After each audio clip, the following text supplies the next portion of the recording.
Welcome to another episode of Capital Insight. Something unusual is happening in space. Not explosions. Not chaos. Something quieter, something subtle. Something most people won't notice at first. But something that could change everything. For over 50 years, humanity didn't return to the moon. We had better technology, smarter systems, more powerful rockets. And yet we stayed away. Why? Now suddenly, everything is changing again. A new mission is here. Artemis II. But here's the strange part. It's not landing on the moon. It's just going around it and coming back. No surface mission.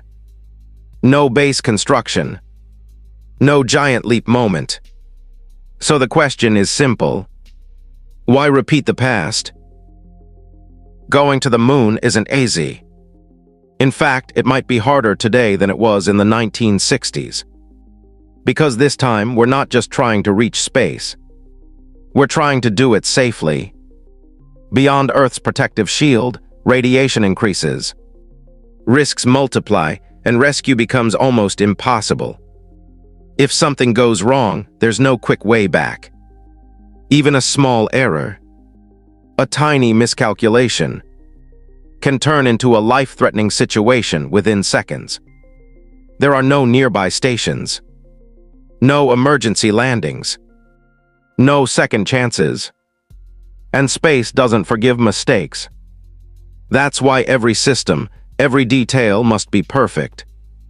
The rocket, the spacecraft, the navigation systems, the life support, everything must work flawlessly. Because this time, failure is not an option.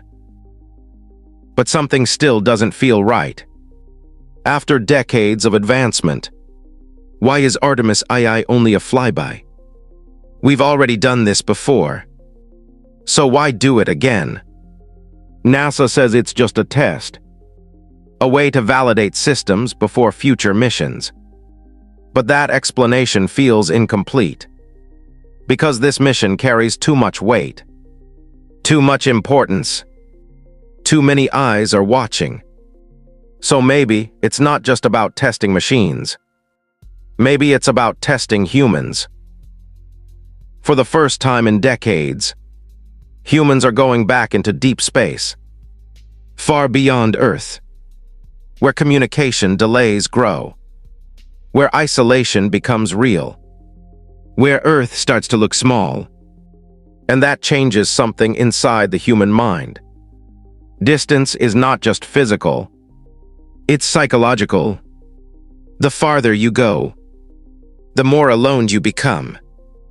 And in that silence, every decision matters more. This mission is testing something deeper. Not just technology, but human endurance. Focus. Decision-making under pressure. The ability to stay calm when there's no margin for error. Because future missions, to the moon and eventually to Mars, will depend on this. Artemis II is not a destination. It's a checkpoint.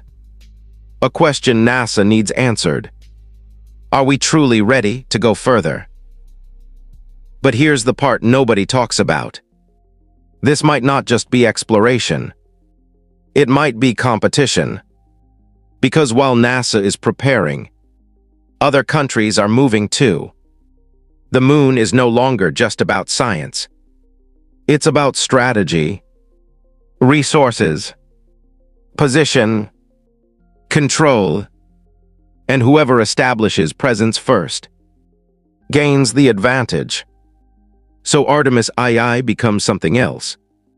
Not just a mission, but a message, a signal to the world. We're going back, and this time we're staying. On the surface, Artemis II looks simple. A spacecraft launches, circles the moon, and returns. No landing. No historic flag moment.